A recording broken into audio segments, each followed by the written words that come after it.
What is stress? Good morning दोस्तों मैं आपके लिए आज लेकर आया हूँ BPCS 186 स्ट्रेस मैनेजमेंट के important question with answers important for exam. दोस्तों वो सारे क्वेश्चन आंसर जो एग्जाम के लिए इंपॉर्टेंट रहने वाले और बेसिक्स है जो एग्जाम में पूछे ही जाते हैं और हर आंसर में कुछ पॉइंट होते हैं जो लिखने होते हैं, वो सारे पॉइंट हम कवर करेंगे इस वीडियो में, वो भी सिर्फ 10 मिनट में दोस्तों। तो आज हमारा टॉपिक जो है वो BPCS है, स्ट्रेस मैनेजमेंट। दोस्तों क्वेश्चन पहला हमारा बनता है व्हाट इज स्ट्रेस। क्योंकि कोई भी क्वेश्चन आए उसमें हमें स्ट्रेस की डेफिनेशन लिखनी ज़रूरी पड़ती है, हमें पहले समझना भी होगा स्ट्रेस है क्या। तो स्ट्रेस द बॉडीज रिएक्शन, यानी बॉडी की reaction to any demand and change. यानी कोई भी बॉडी हमारी डिमांड करती है किस चीज़ को, या हमारी बॉडी में कोई चेंज आता है तो उसका बॉडी का जो रिएक्शन होता है उसे स्ट्रेस कहते हैं। और it can be cause by wide variety of factor, ये अलग अलग फैक्टर से क्रिएट हो सकती है, उत्पन्न हो सकती है। बहुत पॉजिटिव एंड निगेटिव, पॉजिटिव भी और निगेटिव भी हो सकती है। It involve body release of hormones to prepare to handle a challenge और थ्रेट। इसमें ज़रूरत होती है हमें, या इसमें होता क्या है, हमारी बॉडी में कुछ हार्मोन रिलीज होते हैं टू प्रिपेयर और टू हैंडल अ चैलेंज और अ थ्रेट। यानी कोई चैलेंज आ गया हमारे सामने या कोई थ्रेट आ गया, जैसे डर का माहौल हो गया, शेर सामने आ जाए तो इंसान डरने लगता है, ये सारे जो क्या होता है हार्मोन रिलीज होते हैं, उसकी वजह से होता है। तो इसी वजह से स्ट्रेस आती है, हार्मोन रिलीज होने की वजह से। तो question number 2, what are different type of stress. Stress कितने टाइप की होती है, तो अब हमें कवर करेंगे। स्ट्रेस जो होती है वो 3 टाइप की होती है। इसमें acute stress, short term stress that gone away quickly, जो एकदम से आती है और एकदम से चली जाती है किसी भी परेशानी की वजह से, समझ लो कुछ भी। एक होती है episodic acute stress, frequently both of acute stress. Chronic stress number 3 पे आती है, ये निगेटिव इम्पैक्ट डालती है हेल्थ पे। Question number 3, what are common symptom of stress. Stress के कॉमन सिम्टम्स क्या होते हैं, इस पर क्वेश्चन ज़्यादातर पूछता है, ये हमें लिखना होता है और इन्हें डिस्क्राइब भी करना होता है, क्योंकि वहाँ पे लॉन्ग आंसर लिखना है।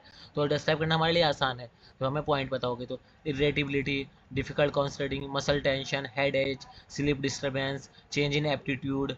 ये सारे हम इन्हें आराम से डिस्क्राइब भी कर सकते हैं। हेड एच, सर में दर्द है, हम लिख देखते हैं कि it cause various turbulence in our life, we can not product it reduce our productivity, यानी हमारी प्रोडक्टिविटी कम हो जाती है, हमारे सर में दर्द होता है। या स्लीप डिस्टर्बेंस हो जाता है, नींद पूरी सही से नहीं हो पाती, हमारी नींद नहीं आती रात को, तो पूरा दिन हम थके थके रहते हैं, कुछ काम नहीं कर सकते हैं, एक्टिविटी नहीं होती, हर चीज़ से इरीटेट होने लगते हैं।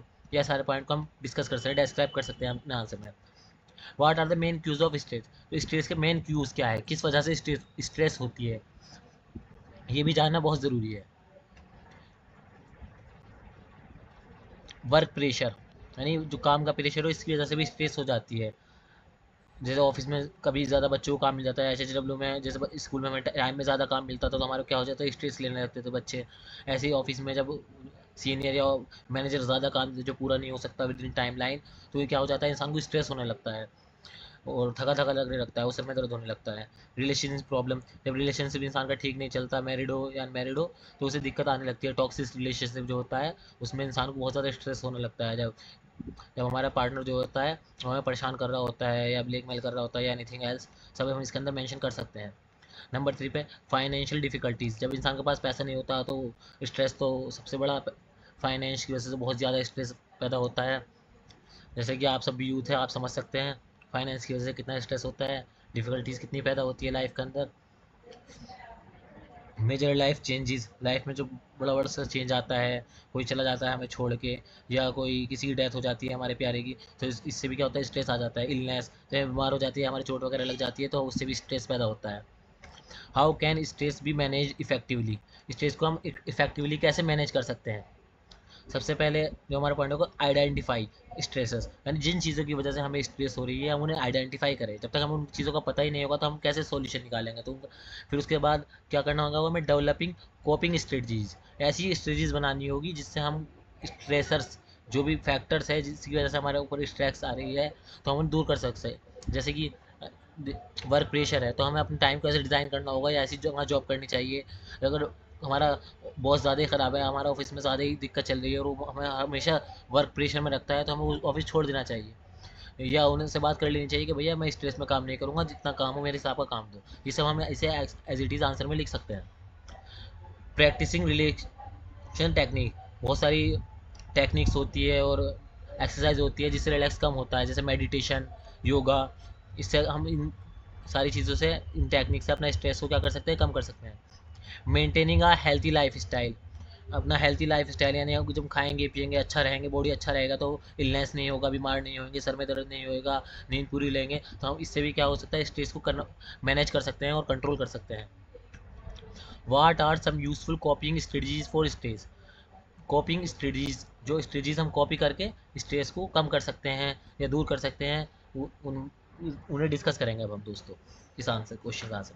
प्रॉब्लम फोकस्ड कॉपिंग, यानी ऐसी कॉपिंग जो प्रॉब्लम पे फोकस्ड है, हमारा फोकस कहाँ पे हो, प्रॉब्लम पे हो, उसे सॉल्व करने पे हो। इससे भी the source of stress directly हम स्ट्रेस की सोर्स को ख़त्म कर सकते हैं प्रॉब्लम पे फोकस करके।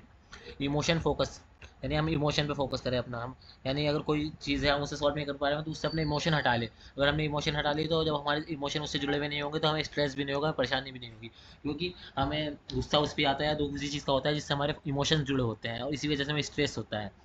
सीकिंग सोशल सपोर्ट, यानी हम किसी का साथ ले ले, सपोर्ट ले ले, घर वालों का ले ले, फ्रेंड का, फैमिली का, थेरेपिस्ट का।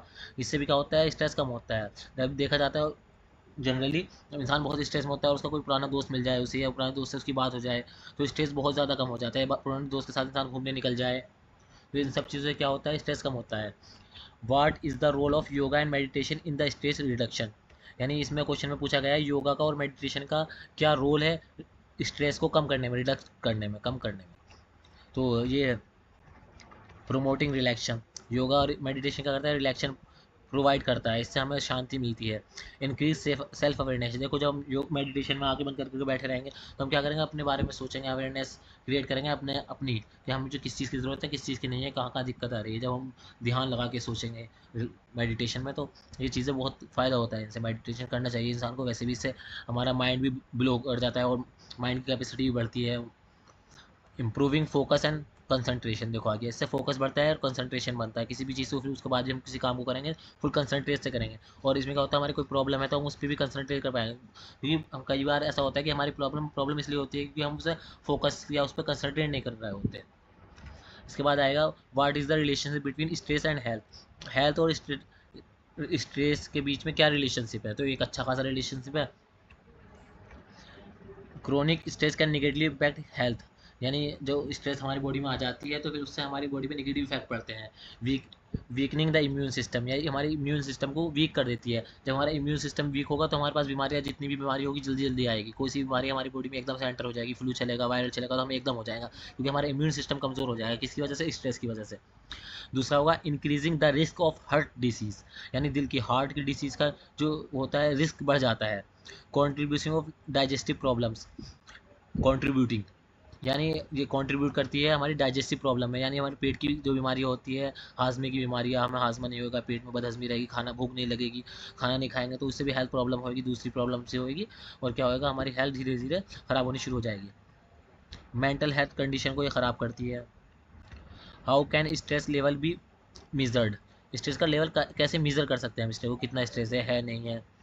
तो सबसे पहला होगा सेल्फ असेसमेंट क्वेश्चनरीज, यानी हम खुद से क्वेश्चन पूछ के मेज़र कर सकते हैं। साइकोलॉजिकल, साइकोलॉजिस्ट के पास जाके हम हार्ट रेट, वेलिबिलिटी, इन सब चीज़ें से भी कर सकते हैं। हार्मोन लेवल टेस्टिंग, हार्मोन की लेवल की टेस्टिंग करा के, कोलेस्ट्रॉल वगैरह, इन सब से भी हम पता चल सकता है स्ट्रेस कितना है। उसके बाद आएगा what are some tips for reducing stress during exam, exam में देखो अब कल बच्चों आपका भी एग्जाम है और हमारे भी एग्जाम चलते रहते हैं, तो हम उसमें एग्जाम में कैसे स्ट्रेस को कम कर सकते हैं। देखो अब मैंने अक्सर देखा है और जितने भी मेरे आसपास बच्चे होते हैं वो स्ट्रेस में लिख रहे होते हैं कि जल्दी करना है, पूरा करना है, नहीं हुआ तो क्या होगा, क्वेश्चन अगर हमारा नंबर कम आ गए तो क्या होगा, एग्जाम में फेल हो गए तो क्या होगा, इन सब डर में हम लिखते हैं तो हमारे नंबर कम आते हैं। मैंने खुद ने ये बात बहुत बार नोटिस की है। मैं ये कहता हूँ जिसने ये समझ लिया ना, जिसने खुले दिमाग से अपना आंसर लिखा तो 10 से 20% उसके मार्क्स बढ़ने हैं। जिसने बिना प्रेशर के, बिना स्ट्रेस के एग्जाम को अटैम्प्ट करा तो उससे कम 20 से 30% बढ़ेंगे number.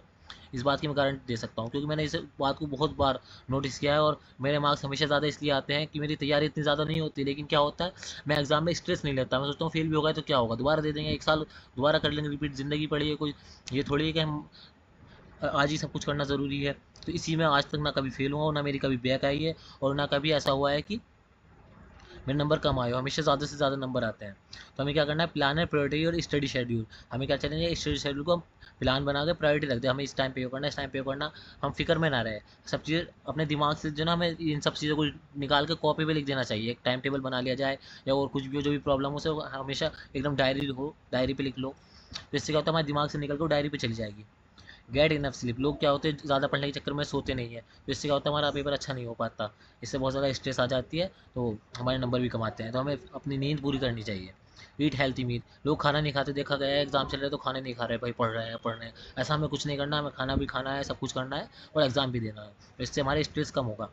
Take regular break, break भी लेना है बीच बीच में, पढ़ाई में यूँ नहीं पढ़े जा रहे हैं दिमाग काम नहीं कर रहा लेकिन पढ़े जा रहे हैं। अरे जितना काम कर रहा है 40 मिनट तक पढ़ो, फिर गैप ले लो 5-10 मिनट का, घूम लो, टहल लो, कुछ पी लो, पानी पी लो, खाना खा लो, लस्सी पी लो, ये सब कर सकते हैं। स्नैक्स ले लो साथ में, फ्रूट्स ले लो, ड्राई फ्रूट्स ले लो। तो इन सब से क्या होता है, हमारी स्ट्रेस जो होती है वो कम होती है, हमारी बॉडी को एनर्जी मिलती है, तो हमारे पढ़ने में हम फुल अटेंटिव होके और कंसंट्रेशन के साथ पढ़ते हैं, तो इससे आउटपुट ज़्यादा निकलता है कम मेहनत में भी। और हम ऐसे ही पढ़े जा रहे हैं तो उससे कुछ नहीं, आउटपुट कुछ निकलेगा नहीं, मेहनत हम कितनी कर ले।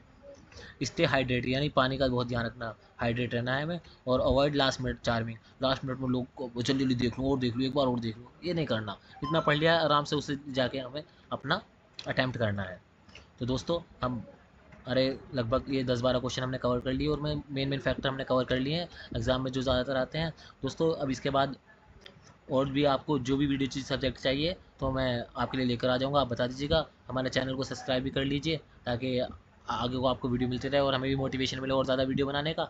और दोस्तों वीडियो को लाइक भी करें और शेयर भी करें अपने दोस्तों के साथ जिनका आपके साथ एग्ज़ाम है। और आप देख सकते हैं सब इम्पोर्टेंट पॉइंट इसमें मौजूद है। Thank you for watching us.